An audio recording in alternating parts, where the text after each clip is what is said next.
बिस्मिल्लाहिर्रहमानिर्रहीम। अस्सलामुअलैकुम। Welcome to my channel and welcome to my new video.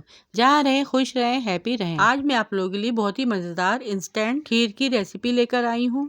इसे बनाना बहुत ही आसान है और ये मिनटों में बनके तैयार हो जाती है। इसे बनाने के लिए घंटों किचन में खड़े होने की ज़रूरत नहीं। आप इसे 10 मिनट में घर वालों के लिए या मेहमानों के लिए झटपट से बनाकर तैयार कर सकते हैं। तो आइए इस डिलीशियस सी रेसिपी को बनाना स्टार्ट करते हैं। तो जिसके लिए मैंने एक प्याली चावलों को 2 घंटे के लिए भिगो दिया था।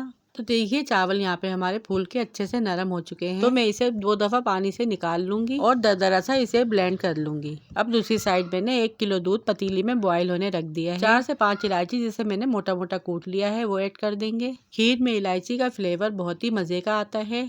जब दूध में 1 से 2 उबाल आ जाएंगे तो हम इसके अंदर पिसे हुए चावल ऐड कर देंगे और मुस्तकिल चमचा चलाते रहेंगे। 5 से 7 मिनट इसे मीडियम फ्लेम पर पकाना है जब तक इसमें उबाल नहीं आ जाता।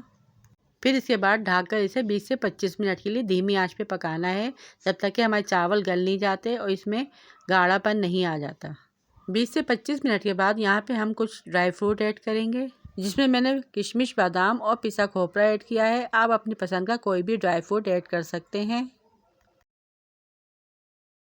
साथ ही इसमें 1 प्याली चीनी ऐड करूँगी। चीनी की क्वांटिटी भी आप अपने मुताबिक कर सकते हैं।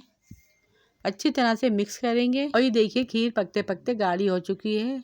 मज़ीद धीमी आंच में 5 मिनट के लिए इसे और पकाएंगे और 5 मिनट के बाद यहाँ पर हमारी बहुत ही झटपट सी और बहुत ही मज़ेदार सी लजीज खीर बनके तैयार हो चुकी है। इसे आप फ्रिज में रख के ठंडा करके खाएं, ये बहुत ही मज़े की लगती है। इसे मैंने डिश आउट करके ऊपर से गार्निश कर लिया है। और अगर आपके घर अचानक से मेहमान आ जाएं तो आप ये इंस्टेंट खीर बना के उनके आगे पेश कर सकते हैं, वो बहुत ही खुश हो जाएंगे। सो आई होप आपको ये मेरी आज की रेसिपी ज़रूर पसंद आई होगी। पसंद आई तो वीडियो को लाइक, शेयर और चैनल को सब्सक्राइब लाजमी कीजिएगा। रखिएगा अपना अपने प्यारों का ढेर सारा ख्याल, दुआओं में याद कीजिएगा। Thanks for watching. अल्लाह हाफिज़।